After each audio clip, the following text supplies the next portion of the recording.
Decades back, in late 1972, South Vietnam and the United States were winning the Vietnam War decisively by every conceivable measure.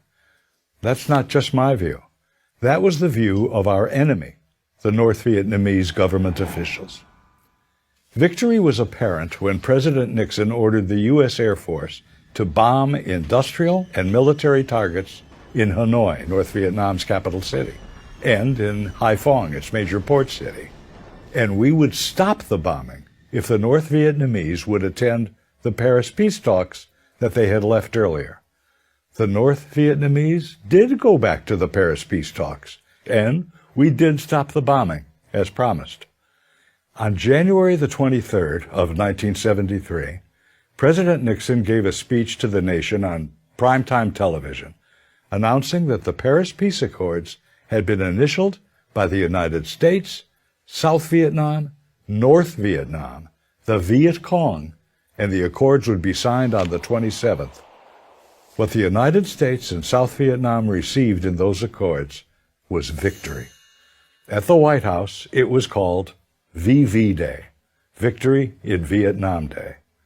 The U.S. backed up that victory with a simple pledge within the Paris Peace Accords, saying should the South require any military hardware to defend itself against any North Vietnam aggression, we would provide replacement aid to the South on a piece-by-piece, one-to-one replacement, meaning a bullet for a bullet, a helicopter for a helicopter, for all things lost, replacement. The advance of communist tyranny had been halted by those accords. Then it all came apart. And it happened this way. In August of the following year, 1974, President Nixon resigned his office as a result of what became known as Watergate. 3 months after his resignation came the November congressional elections, and within them the Democrats won a landslide victory for the new Congress. And many of the members used their new majority to defund the military aid that the United States had promised, peace for peace, breaking the commitment that we made to the South Vietnamese in Paris to provide whatever military hardware the South Vietnamese needed in case of aggression from the North. Put simply and accurately, a majority of Democrats of the 94th Congress did not keep the word of the United States. On April the 10th of 1975, President Gerald Ford appealed directly to those members of the Congress in an evening joint session televised to the nation. In that speech, he literally begged the Congress to keep the word of the United States. But as President Ford delivered his speech, many of the members of the Congress walked out of the chamber. Many of them had an investment in America's failure in Vietnam. They had participated in demonstrations against the war for many years, and they wouldn't give the aid.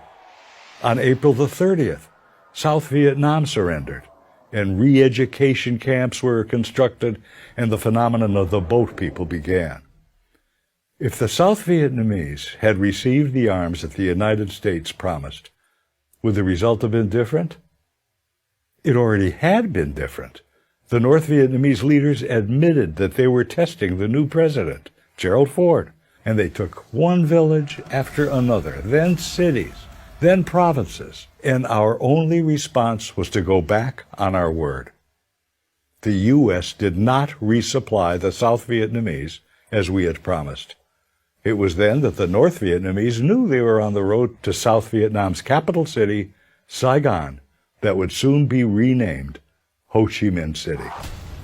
Former Arkansas Senator William Fulbright, who had been the chairman of the Senate Foreign Relations Committee, made a public statement about the surrender of South Vietnam. He said this, "I am no more distressed than I would be about Arkansas losing a football game to Texas." The U.S. knew that North Vietnam would violate the accords, and so we planned for it. What we did not know was that our own Congress would violate the accords, and violate them, of all things, on behalf of the North Vietnamese. That's what happened. I'm Bruce Hershenson.